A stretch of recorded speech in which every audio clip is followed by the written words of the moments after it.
like how we're both in the same color scheme. Oh my god. Hi, how are you? I'm good. How are you? Good. I like how we're talking as though we haven't been hanging out for the past couple hours. You're right. We need to be more real, okay? Okay. As I was saying earlier, I think it's funny that each of these blankets correspond to our color palettes today. I didn't even notice until you pointed out, but it's very, very interesting. Sana. Yes. I was trying to think of something, but I didn't, so let's continue. Okay. Okay, I guess I'll just talk about what I was talking about a bit earlier. And I don't want to sound like I'm really old because I'm not, I'm literally not. But I'm starting to feel old because I think my For You page, it's showing a lot more stuff that I think caters to like a bit of a younger audience than me. So I was telling you earlier today, I saw this like edit of this show on Disney called Cooper and Cammy or something. And I had never heard of this before. And I like Googled it and I was like, oh my God, I feel really old for not knowing this Disney show. And then I saw something else and it was like it was an edit of these like YouTubers or something, but they were like Gen Alpha YouTubers, you know? Oh And I my. was like, I don't know who these people are at all, and I felt really old, and that's it. I think like that edit of Disney Channel shows, that era, it was like Sydney to the Max, Cooper and Cammy, and one another. Like there were these specific shows that I remember, and I only watched like the first few episodes of those, but I remember those shows. It's just like, yeah, I think it is for the younger generation because it came out more recently. But yeah, I think it's funny. I've never gotten one of those edits before. I guess maybe that's my own fault then. You built your own For You page. Yes, it's very different. I don't know. How are you feeling about Descendants as a franchise? I have always loved it. I feel like the first two, in my opinion, were better than the third one, but I still like the third one a lot, and I still liked a lot of the songs and the plot a lot. I just didn't like it as much. And maybe that's the nostalgia factor too. I don't know. But I was rewatching them like really recently with my sister to celebrate watching like the fourth one, and like these movies, yes, they were like cheesy and whatever, but they were really fun. I feel like this is so biased. I know this, okay, but I feel like they were just a lot better than this new one, and we'll talk about why I think that later. What about you? I agree. I feel like even though they are maybe cheesy, I could watch them so many times without ever getting bored. And I have done that many times before. Like I think I've watched the movies like a combined time of like 10 times at least. In Descendants 3, it was also good, especially the songs. The songs, I will say. Descendants never failed with songs until Descendants 4. They did so good at making songs that sound like songs you would hear on the radio. I feel like these are songs that I would really want to listen to, regardless if it was in a movie or like a Disney movie or whatever. For this new one, I don't know if I can say the same thing, but I was listening to the Red song, like Turn It Red, Rising Red, whatever it was. I think it's okay. I was like you mentioned once before that it was the least worst out of all of them, and I think I'm starting to get that. Yeah. It's an okay song. Okay. Yeah. But I can't imagine listening to any of these songs on my Spotify playlist, you know? Like I used to do that with every show I watch if I like the songs, but I can't with this. what other shows did you listen to on your Spotify playlist? Glee, oh my gosh. I still listen to the Glee covers to the same because some of them are just better, you know? Everything that Blaine sings, magic, magic. And his covers of like Teenage Dreams, and Somewhere Only We Know, they're so good. They're so good. Also, I think Smooth Criminal with Naya, and Grant Gustin. I feel like that one was really good too. And also any Jesse and Rachel, like Total Eclipse of the Heart. Yes. And also, whenever Mercedes did anything, like when she showed off her vocal range, like with the boys' mind, Mercedes, she pulled through. She pulled through. Do you remember that one? Like in the very first few episodes, it was crashing his car. Like I bust the windows out your car. Can you sing a bit more? That's all I remember. Something something. Maybe it's been a Yeah. while since I've seen the first season of Glee, so I might have to go back and do a I rewatch. thought that was iconic because it was like her busting out like the windows of Kurt's car because she liked him and he didn't like her back. I forgot about that plot line. Yes. Speaking of which, since we're talking about Glee, how did your Glee rewatch go? You probably didn't finish it, did you? Well, Thana, as I mentioned once before, I'm gonna say it again. Everyone knows rewatches aren't supposed to be the full show, okay? Okay, so I can feel entitled to watch as many episodes as I feel like fit. So I watched like a solid 2 seasons, and I think that's very good for a rewatch. That's fair. I feel like I can't judge with rewatch, so I'm going I to judge agree. instead I with first watches. I think you can't judge with first watches No, at but the all. difference between me and you is that I've accepted that I just can't finish, and it's a bad habit that I need to get over. But you like to pretend as though you're not I also like that. swear, I'm not like that. I'm not like that. Oh my god, do you want to list out? I'll list them out, okay? Shameless. Okay, Shameless was a different story. I got so far, How far did you get? like 5 seasons into it. 11 seasons long, so it's not very far at all, is it? Stop! It was so long. House. I'm 5 episodes away from finishing, and I will finish. You've been 5 episodes away for 2 months now, so I don't think that counts. Okay, well, what about Gossip Girl? Even though I think it's boring, I'm like painfully watching through it because I need to finish it. Can I be honest?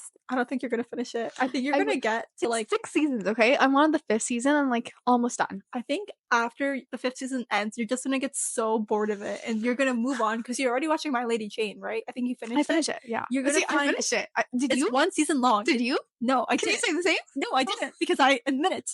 Okay, what I was trying to say is you're just gonna move on to another 1 season show to distract you, and another 1 season show to distract you. Well, there's no more 1 season shows.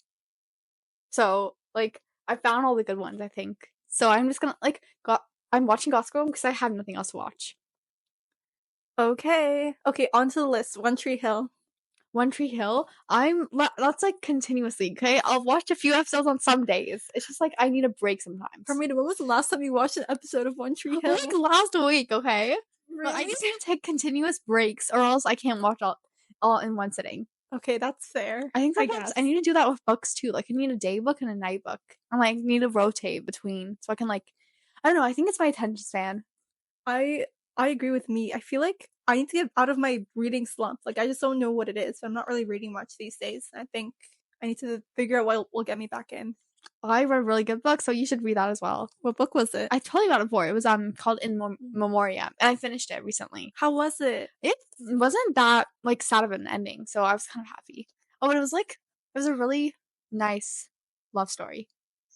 That's good to hear because I remember you were telling me that the a lot of people said the ending was surprising.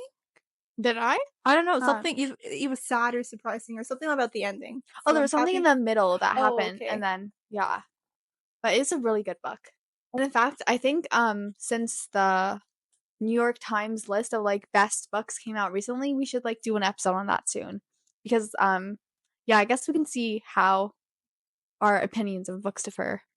I'm really excited. I've only read I read out of their top 10, I've read 2, but I haven't really heard of. Wait, I remember also seeing a couple books from our English book club. Oh, really? Like Which ones? I don't know if they made the top 10, but they were on the list. Never Let Me Go Oh, made the okay. list. Yeah. Station 11 made the list. Well, Station 11. Oh, you didn't read Station 11, right? No. I did. Yeah. Do you agree with that? Station 11 was such an interesting book. Like I've never read anything like it. And I will probably never read anything like it. It's just I don't know. I don't know. Maybe it is a good book. I really don't know. I can't judge. I feel like when you're doing it for school, sometimes it kind of taints the book for That's you. true, yeah. Like for Kill a Mockingbird, I did it for Mm. English, but now I feel like I can't appreciate it as a book fully because I just have so much trauma of like being stressed and trying to write everything out. That makes sense. Yeah, I feel like when it's something you have to do, it kind of makes it like you don't want to do it anymore. So, this is quite a long warm up. Oh yes, we should probably get into it. Yes. So, today, as we probably mentioned before, we're going to be sharing some of our opinions on the new Descendants movie that came out, Descendants 4 Rise of Red. This movie came out on July 12th, and I think it's been really popular. I've seen so many edits on my like For You page, so much stuff from the actors and interviews and stuff like that showing up. So I'm really excited to get into it. Let me say the one thing I'm really happy about with this movie coming out is that it's led to a rise of emergence again. A rise of Descendants again, because I keep seeing a lot of edits of Descendants. Was that like supposed to be a reference to like the name? Like Rise of Red and Rise of Descendants? No, no, it wasn't. I was just like looking for words and it came to me. But yeah, I'm glad I'm seeing more Descendants content on my For You page, so I'm happy about that. Same. Like I know Descendants has always been pretty popular, but just to like see all that love all over again, it's really nice to see. I agree. Also, for some reason, when I was young, I didn't think Descendants was popular. I thought it was a niche thing. I thought about everything I liked, like Austin and Ally, these random, like Hannah Montana. I never thought anything I liked was like popular. You thought Hannah Montana wasn't popular? Well, I knew it was with my friends, but I thought like Mm. the whole world doesn't know about this. That's No, I get it. I was like with that with Austin and Ally too. I was like, no one knows this show. It's my comfort little niche show. And then I saw like how many like views the hashtags had, and that got me really humbled. I've really been wanting to rewatch Austin and Ally soon, but I won't do it until I finish Gossip Girl. Okay, Yeah, yeah. if you say Anyways, so. anyways, Okay, so I guess for some context, we'll go back to like the first three movies that came out before this one. So this is set in the world of, I guess you would say Oridon present day, where like the 30 years ago the beast he united all of these different kingdoms to come together to form Oridon, and then the main cast or like the main characters that we see is the children of these famous characters from storybooks. So then like we have Ben, who is this is like really details, I guess. But okay, I guess the only thing you have to take away is that at the end of the first movie, the villain kids, who are kids from the Isle of the Lost, which is where all the villains are banished away from Oridon. Four of them came to Oridon, and that's where Mal, daughter of Maleficent, she ends up um thwarting her mother's evil plans, blah blah blah. She and Ben end up together. Second movie, they go back to the Isle, and then like in the third movie, them and then their friend Mal and her friends Evie, Jane, Carlos, they bring back other villain kids to the Isle, and they bring like peace between the Isle of the Lost and Oridon. That's kind of like all you have to know, I feel like. and don't forget Mal's father, Hades, Oh the yeah, god of the underworld. yes. And then this movie it kind of starts off obviously the actor for Carlos, he sadly he's no longer with us, so he was not like he's kind of honored in this movie, but the other characters are mentioned to have been on A journey. yeah, Journey. Mal, Yeah. Evie, Jane, Carlos were like on a boat trip Mhm. somewhere. Yeah. Yeah. And so now Uma is the new like principal. I don't know if it's temporary, but she wants to unite every single kingdom. She doesn't want to leave one single kingdom out. So she's like, we have to bring in Red from Wonderland. Just one thing, we Oh yeah. forgot to introduce Uma, but Uma is the Oh daughter yeah. of Ursula, and she was the villain in the second movie, but she is no longer the villain. She's like good with the main characters now. Basically Sorry. that's all the villains. I think they've all like, reformed. Most of them. At least the villain kids. Sorry. Go ahead. Oh yeah. And so she sends out an invitation to Princess Red, who is the daughter of the Queen of Hearts in Wonderland, who's this like kind of tyrant as said in the movie. And she's Princess Red. She's kind of a rebel, so she doesn't like her mother and her plans and how her mother doesn't accept her for who she is. So she wants to get away from Wonderland, and so she wants to accept the invitation. But her mother has like other plans. She wants her to accept, but she has this like evil plan that she wants to take over all of Ordon because somebody played a prank on her when she went to the school before, and so that turned her kind of evil and against Ordon. So when they go in and when they accept the invitation and like travel between worlds into Ordon, her mother is like interrupts Uma's speech while she's speaking, and she I don't know pulls out a deck of cards. This is kind of unique, and she I guess traps everyone. And um, it was mentioned that her and Cinderella used to be like best friends back in the day, but then she captures her as well. And Chloe, Cinderella's son, but Cinderella's daughter, um, is like, Red, you have to stop this. Like, you're not like your mom. You're better than this. And then she was Red was given this time traveling device from the Mad Hatter before, and so she kind of took this as an opportunity to go back in time. And Chloe accidentally came back in time with her. So they basically try to stop um this from happening by preventing the prank that led to like the Queen of Hearts becoming evil happening. And that's the main plot.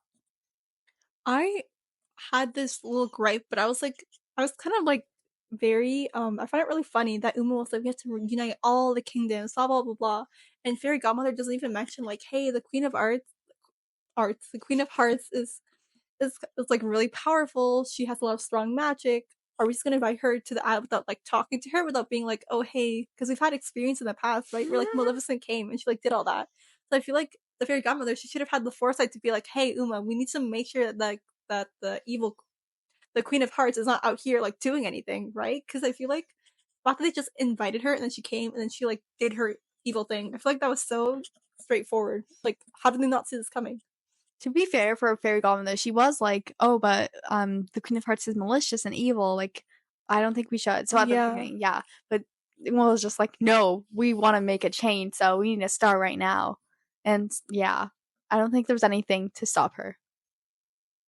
But I do agree. After like that experience with Maleficent in the first movie, they should have took some precautions this time around. So yeah, just another, I guess, plot hole. Also, them like in the second movie, I guess spoiler, but like inviting Uma onto the boat and then not thinking that she would do anything.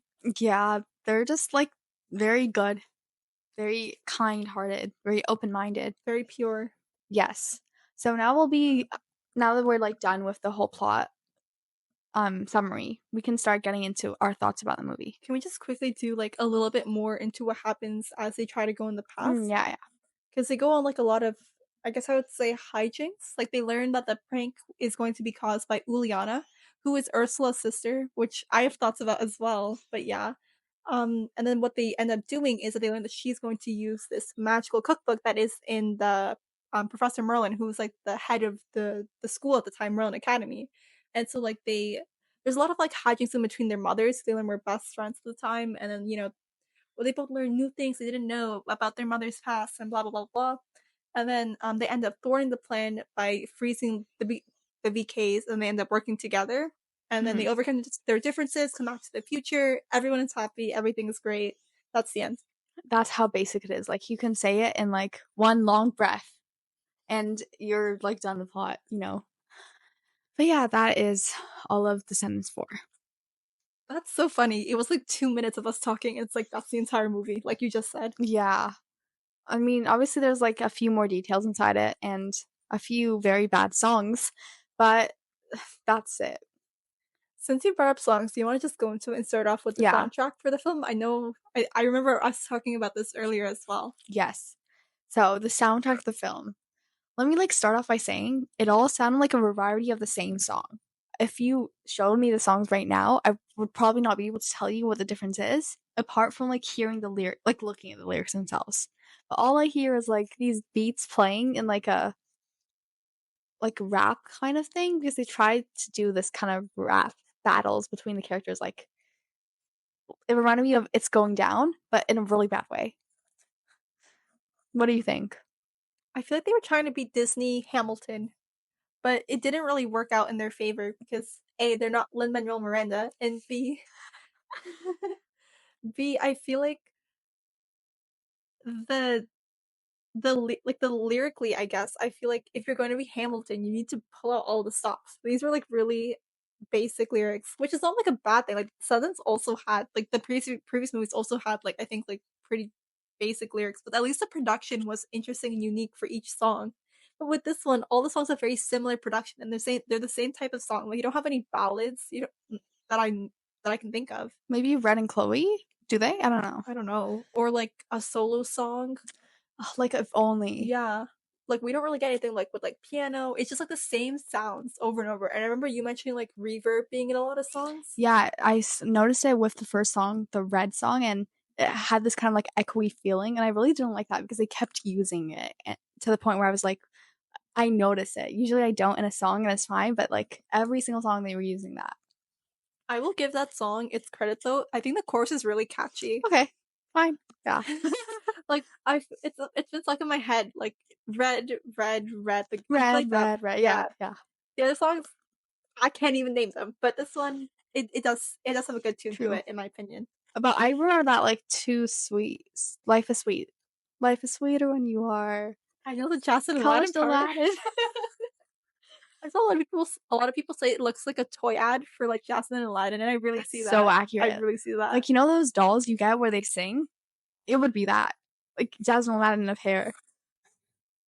What did you think of the end song? Because like every Descendants movie, right? They have this dancing scene at the end where there's like a song, everyone's dancing. Usually everyone has really pretty costumes on.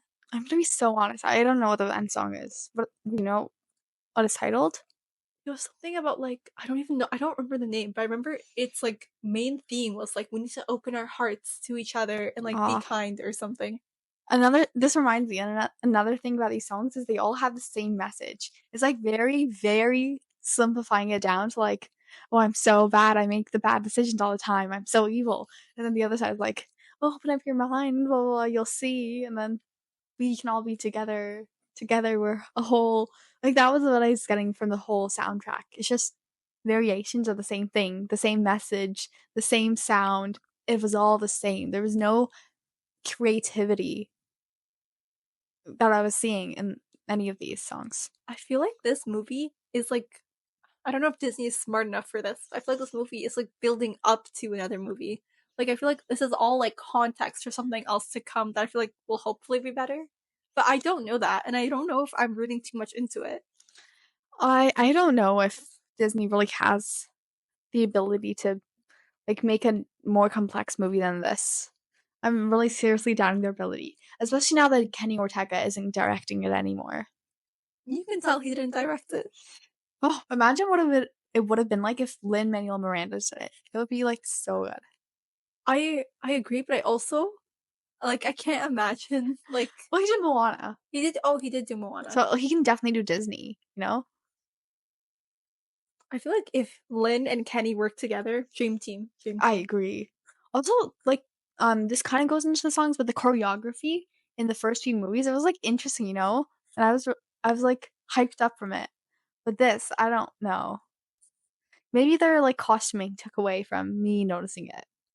Since you brought up costuming, do you want to get into our next section of discussion in terms of costuming, set design, visual stuff like that? I would love to. Go ahead. The stage's Okay. yours. So, first thing we both notice immediately is that they're all wearing these really bright, eye-catching neon colors.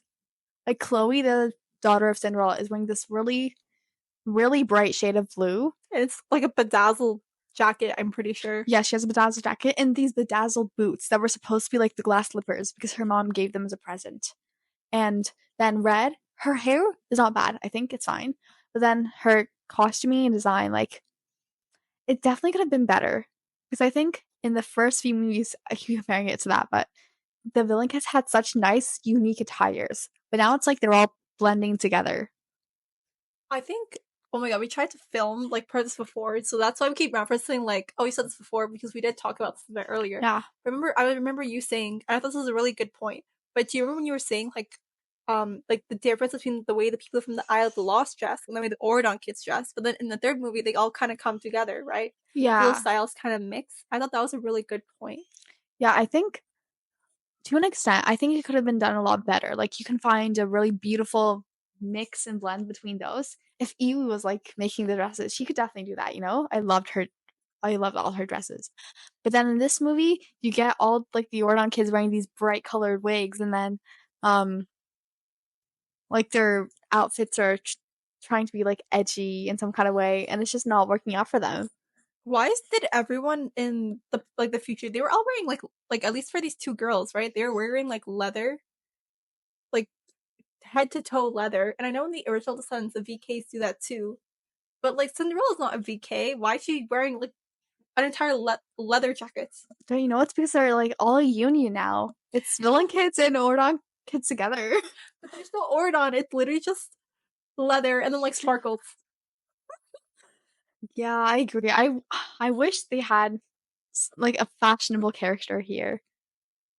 I think Ella was supposed to be the fashionable character. Ella I think I don't know, but I thought she's like daughter of Cinderella, you know? and the bedazzled boots. What were your thoughts on the glass boots? My sister did not like them at all. I don't know how like low the budget for this was, but I honestly think they could have taken a normal pair of like boots and just called it a day because what were they trying to do? It looks like they stuck some like jewels on it, like those Dollarama jewels, and then like called it a glass slipper. I really liked Cinderella's dress. I did not like the Queen of Hearts dress, Me but I too. feel like there was some potential in there. I just didn't like the way it was shaped. Now that we've gone into like the kids and the Ordon side, what did you think about the villain people when they went back in time and they saw all of the villains when they were younger. Oh, like getting into characters? Yeah. Okay. No, like their costumes, I mean. Oh, their costumes. Eh, it just looked like Party City to me. I feel like with Maleficent. Oh my god, I saw a really Maleficent. funny video online. Yeah. Like when the actress is like singing, her horn like wobbles a little because I guess it wasn't fastened on tight enough. And I was just like, oh yeah, this does not look like threatening at all. And with Hades, I feel like he also they both look like they came from some sort of Descendants parody, not like the actual movie. What were your thoughts? I agree. I think especially Maleficent is because of her horns.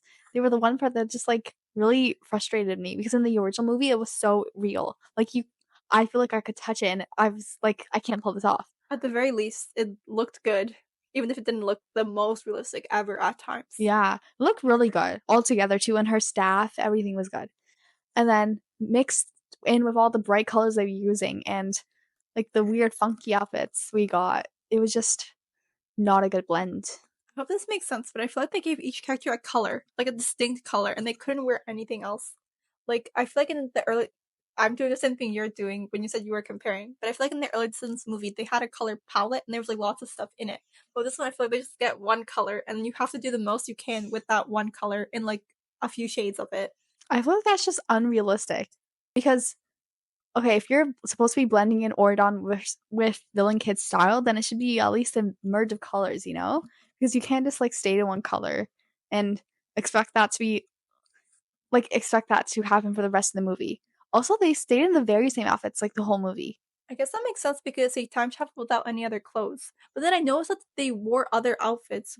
I know Ella did once Maybe after she like oh Chloe. yeah oh yeah Chloe yeah but yeah they just wore the same things over and over. Maybe they took off their leather jackets and they had like shirts underneath.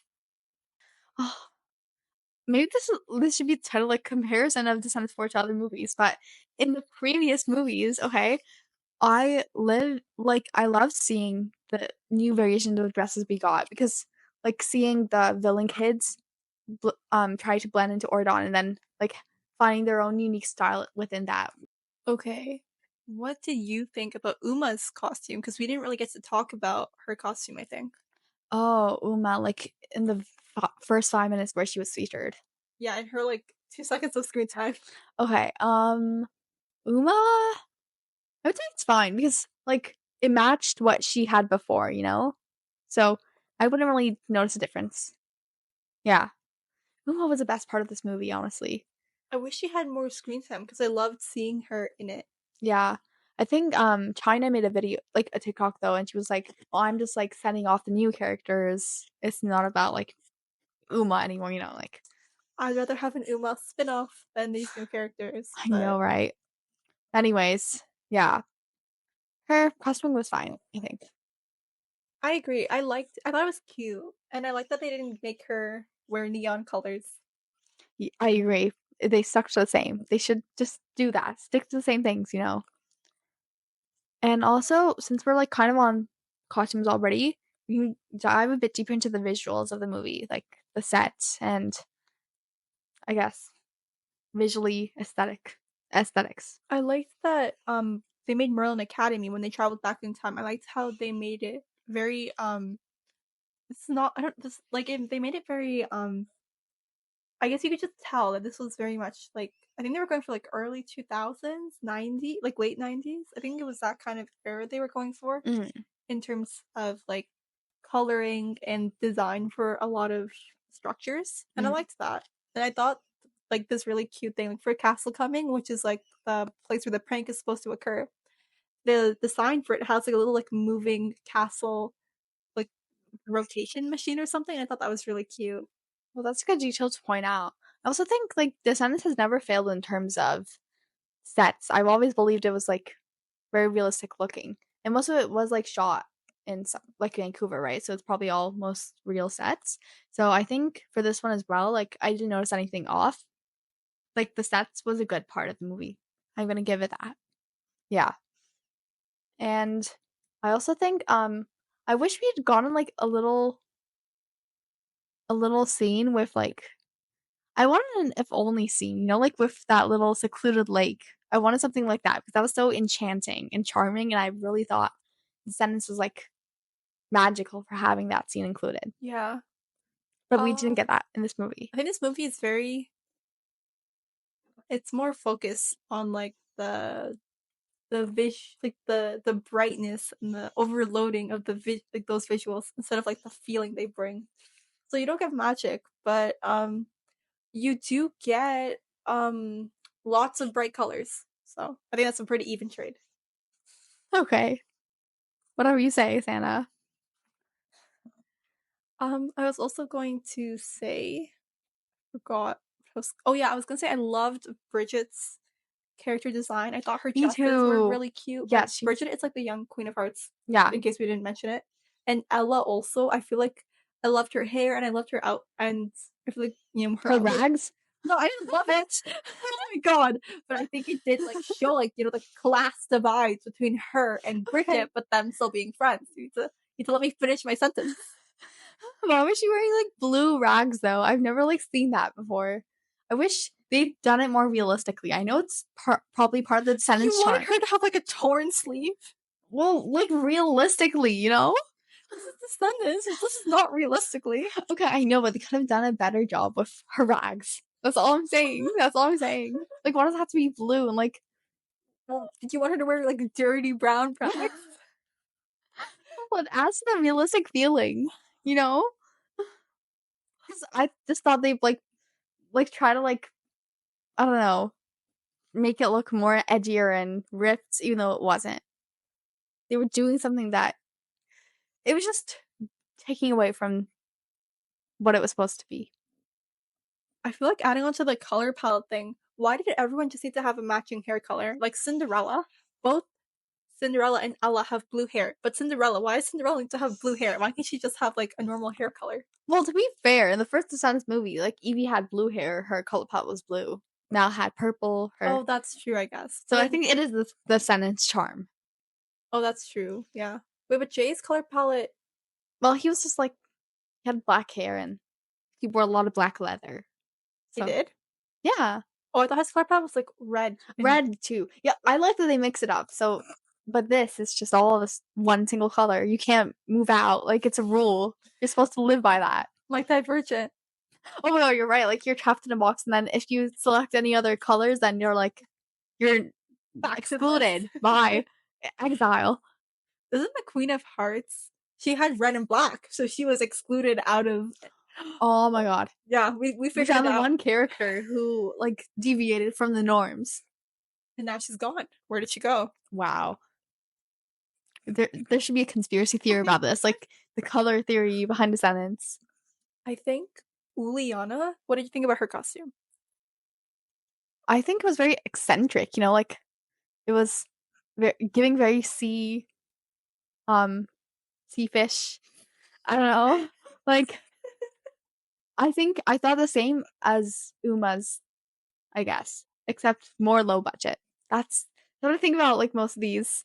It just they didn't have the same level of I don't know, the Descendants costumes in the first three movies were I felt like they would feel really good.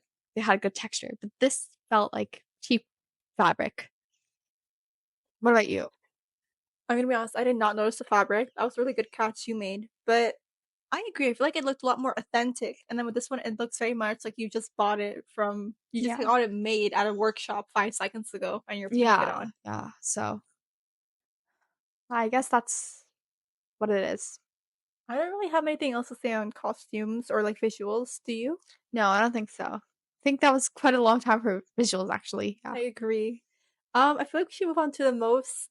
I think we're most excited for the characters. Yeah. So we got introduced to a lot of new characters in this movie, including, I guess we can start off with the Queen of Hearts. So we have like the older version, right? And then the younger version, Bridget. I thought Bridget was really cute. She was so sweet.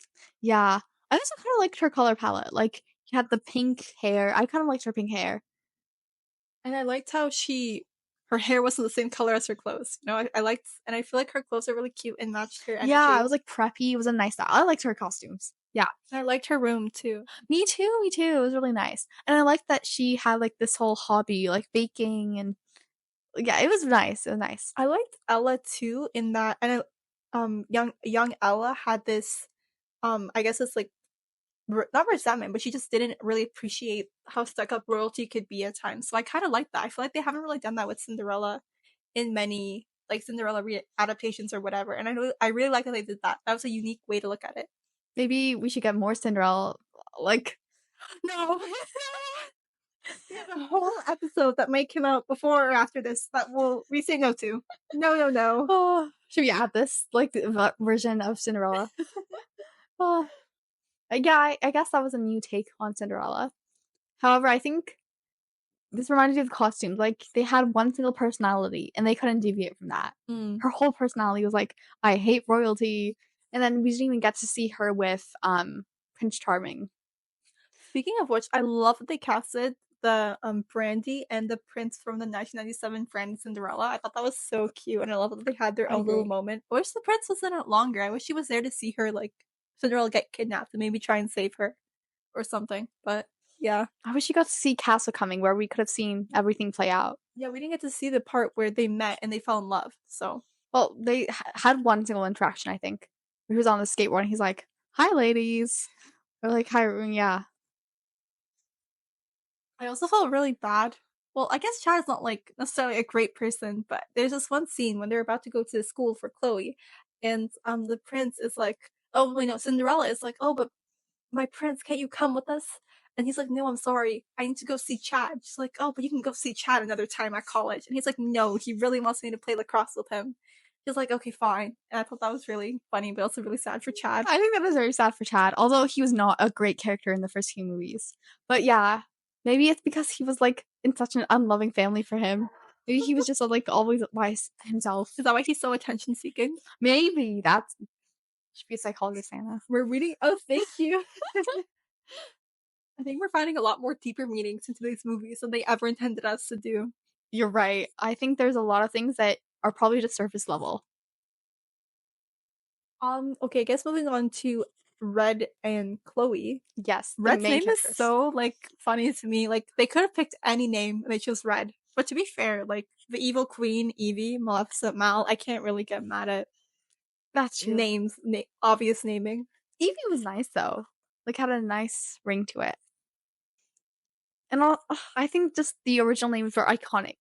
These names were just trying to like emulate that sense of iconicness, but you can't do that. Hermina, can I be honest? Yeah. I think that you have such a bias towards the old movies because that you're like very unwilling to, as this movie states, keep an open mind to some of the better qualities. Not always, just a little bit. Just a little Okay, bit. but she named us her color. Like they could do better than that. They could have done a very cheesy name, like um Hatsy. Or like Hardy.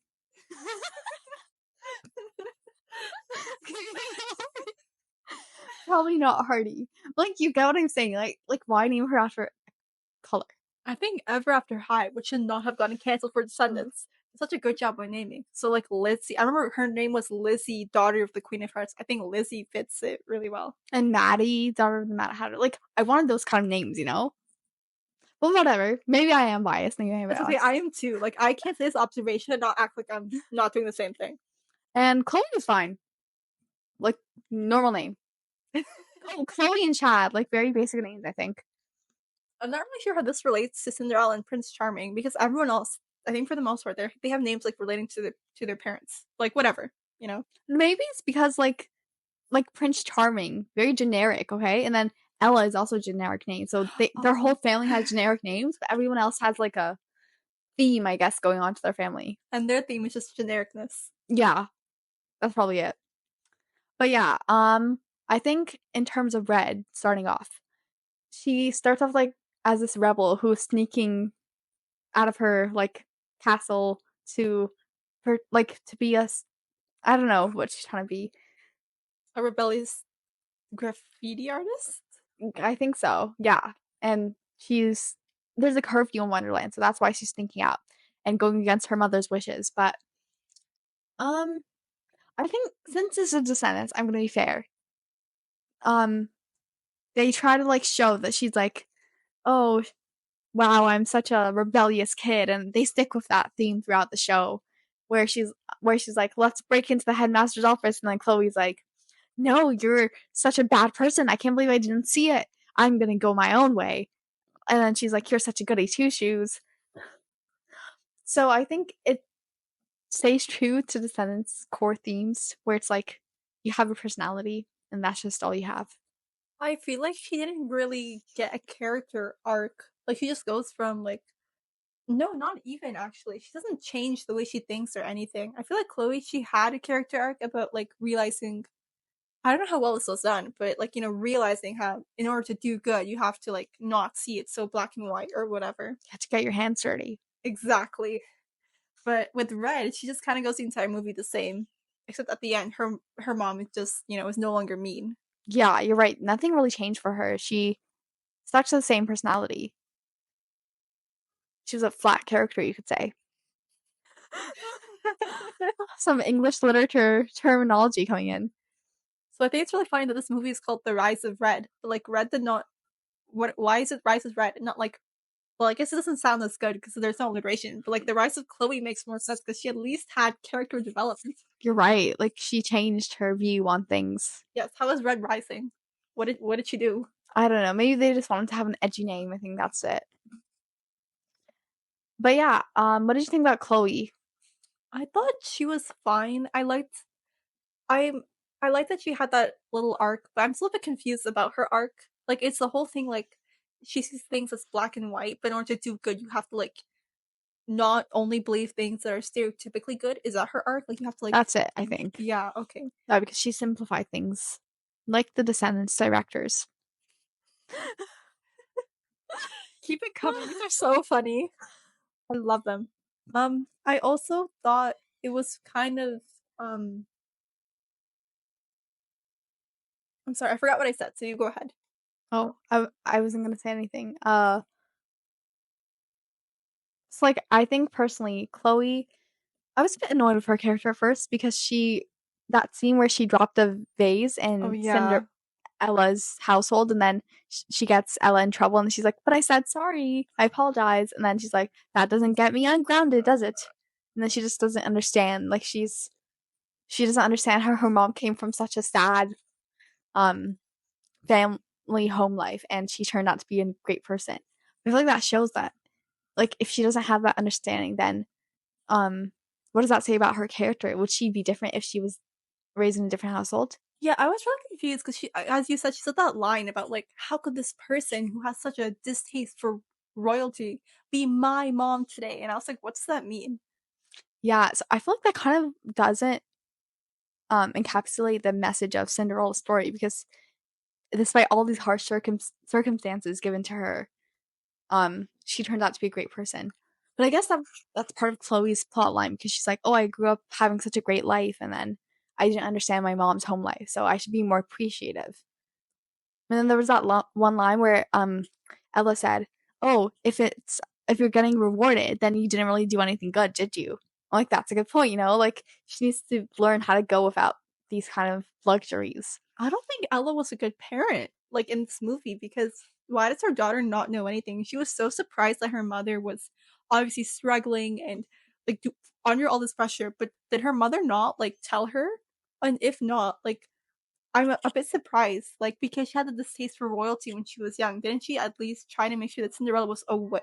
Sorry, that Chloe was aware about like class differences and like the struggles people face. But I guess not. So Yeah, that's another plot hole, I guess, because it really does make sense that Ella would raise her child in such a different way. But maybe it's because she like had such a difficult home life that she didn't want her child to worry about that. She just oh, wanted the that's best for her. fair. That's fair. But once again, maybe we're reading too much into it. You never know with Disney.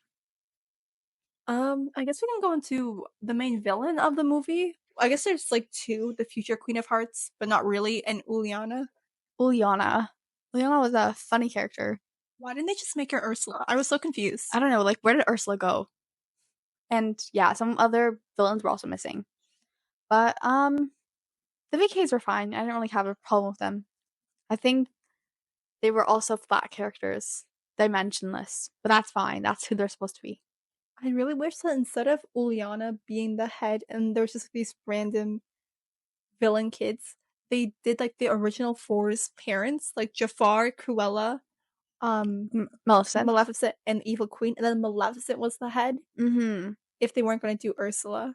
I was thinking the reasoning behind making Uliana in charge is showing how, I guess, Maleficent kind of like rose to the top and she had this kind of like taking control moment. But then if you look at the parallel between Uma and Mal, like Uma was trying to rise to the top once again. You know? That's what I was Wow. thinking. Like it switched around between the daughters and the kids. That's so good. That's so deep. I don't know. You once again, you never know with Disney. What did you think about like the Queen of Hearts as a character? As a character, um, like young Queen of Hearts or old Queen of Hearts? I think we can both agree. Bridget was a really sweet character. I loved her. But what about old Queen of Hearts? I feel like her jadedness made sense, I guess. But I don't know, I feel like we never even learned what made Bridget turn into what the queen became later. So I feel like, is she even a character? Like all we have is the old version of her, which has no personality except haha I'm evil and I hate love. And then we have the young version of her, and her only personality is I'm really nice to everyone and I like baking. So is she even a character? Because we don't even see what her transition is. We just see her go from one to the other, and then she becomes really nice at the end. So, like, what is she? Something that I'm really like troubled with is if they were all truly good characters, they wouldn't let one single bad prank change their whole life. Like she was such a sweet character before.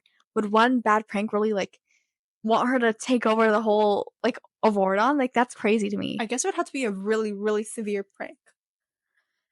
Maybe we're gonna get into plot holes later, so I'm gonna hold this off. Is that Um, all we had to say for characters? I think so, at least for everyone who matters. Yeah, for all the main characters. Everyone else was just like there. I guess we can talk about Prince Charming briefly. Oh yeah. Why did they set it up to be like him and Cinderella have a beautiful love story, and then he's in one scene with her, and he's never to be seen again? He wasn't even like charming in that scene. He's just like, um, I'm charming, I'm royalty, but I don't really like bragging about it. But he's bragging about it like, I'm on my skateboard. Look at me go. why Hi, are all these ladies. characters so insufferable? Like Aladdin, charming. Why are they all so insufferable? Call us Aladdin. Ah, Okay, I think since we're both already like, fumed and redy, we should just get into plot holes fully. yes. Okay. Thank you. What do you think is the biggest plot hole in this movie? The biggest plot hole. There's so many to choose from, I gotta think about it. Okay, biggest plot hole in my opinion, and I think this is pretty widely agreed upon on the internet from what I've seen, is that as we learn, when the VKs sneak into the office to get the magical cookbook, it is enchanted so that if it gets into the wrong hands, they won't be able to access the cookbook. So the VKs, when they Red and Chloe sneak in, they see them and they get the book. The VKs get the book and they freeze, and then Red and Chloe take the book and they run away, and that's how they stop the prank from happening. But then also in the original timeline, they would have had bad intentions. So when they open up the book, they would have been frozen anyways. So they couldn't have used the book to perform this prank. So even if they took the book, the prank surely would have happened in some other way, right? So like, I feel like that's a huge plot hole. I agree. It doesn't really make sense. So that's why originally when I was watching, I thought it was going to be Ella who did the prank because she was Same. giving these really strange, suspicious looks to Bridget. Because like there's this one line in the movie where Bridget's like, "Ella's my only friend," and Ella's like I thought she's like, "Oh, we're not actually friends." Because she maybe it was her like hating royalty agenda or something. But I thought she didn't consider her a real friend. So I thought Ella was going to be the one to do something to Bridget. Maybe this will come up in the next movie, but I feel like if it doesn't, this is like a really big plot hole. It just makes no sense. If it does, I will give them so much credit and I will love the setup. But if they don't, yeah, this is just like, oh, okay. I didn't know we Yeah. were going to be like this. What about another plot hole? Another plot hole. I think we talked about a lot of them pretty briefly throughout this episode continuously. But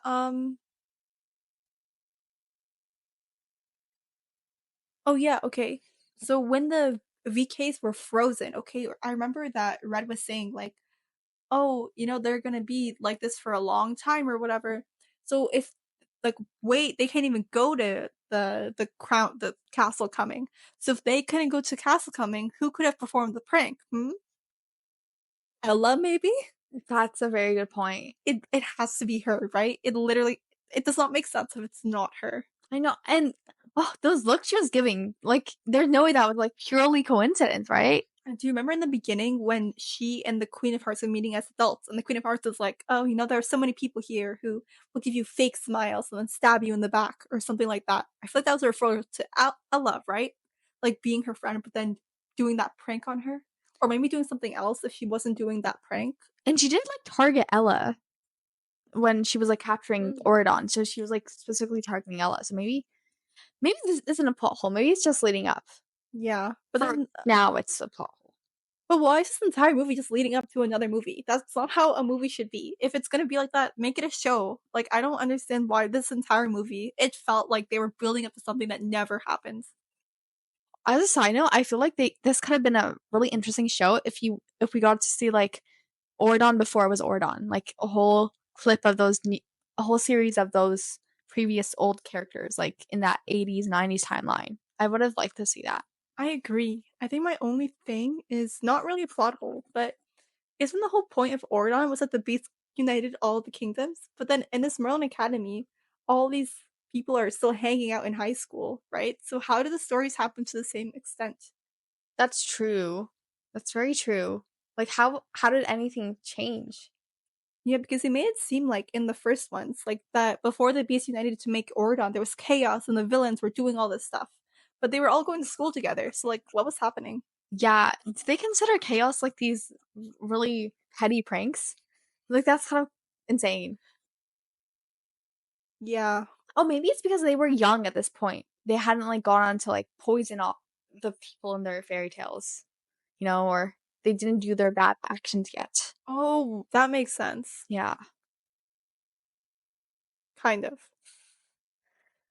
I guess that's just the summary of everything now. Makes sense, kind of. You'll have to accept it. What are your hopes for this? I think I'm like 80% sure they're gonna, no, 95% sure there's gonna be a fifth. What are your hopes for that fifth movie? My hopes, I really am hoping they step up the song game. I really want a new variety of songs. And if they do decide to like continue on with this plot, I would really like to see more of young Bridget and Ella. I feel like they had good interactions, and I would like to see more of that cast. I really like Bridget and Ella's friendship as well, so I really hope we do something with that at the very least. Well, who knows? It could have been a fake friendship all along. So yeah, I would have liked to see Castle coming because Descendants has a tendency to like have these big dance scenes with really pretty dresses at the end, and I wanted that like the pretty dresses with Castle coming. So I didn't see a point of them mentioning it unless they were going to show it. Like you could have done it at any point of the show. The prank could have been scheduled at any point in the show. So why choose Castle coming and like build up all this tension only for it to not really have anything showing? So I will want something like that in Descendants 5 if it does come out. Like a big dance number with really nice, pretty dresses. Where they like take it off and make it shorter, but it's really pretty. You know what I mean? Like that scene when they're in the water and then Oh, like, and they're on the ship? yeah, yeah. Mm. Yeah, I would like something like that. That would be really nice. And I guess I want to see um how I guess older Bridget slash Queen of Hearts has a relationship with Red. Like I want to see their new